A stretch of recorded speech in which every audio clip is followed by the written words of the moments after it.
Массажи всякие нужны, массажи всякие важны, особенно для тяжелоатлетов. Если массажист, разогревающий мази вотрет недостаточно, быть травме.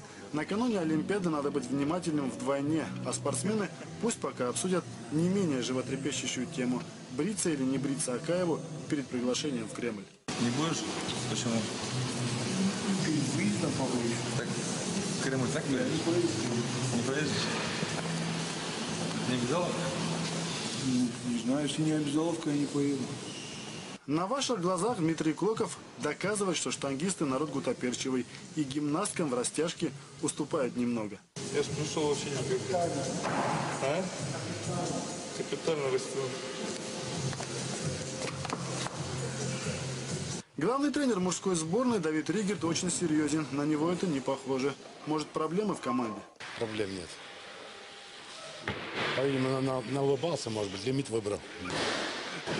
На самом деле одна проблема все же существует. Как выполнить медальный план, который штангисты определили для себя сами. 2-2-2. 2 золота, 2 серебра, 2 бронзы. Как разложится, посмотрим. Потому что и в мужской команде, и в женской по предварительным данным все готовы бороться за медаль. И все готовы за медали высшего качества. На Олимпиаду сборная вылетает из Москвы 5 и 9 августа за 8 дней до начала боев. Именно так выражаются спортсмены. В 4 весовых категориях 6 атлетов, которые выглядят очень внушительно. Бицепс хватает.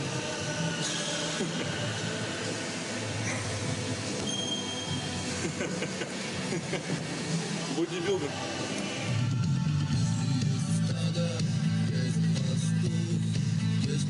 Этот MP3-плеер принадлежит Клокову. Дмитрий сам определяет, что будут слушать его друзья по сборной в ближайшие пару часов. Кто первый приходит, тот свою музыку как бы включает. Ну, так получается, что я первый прихожу.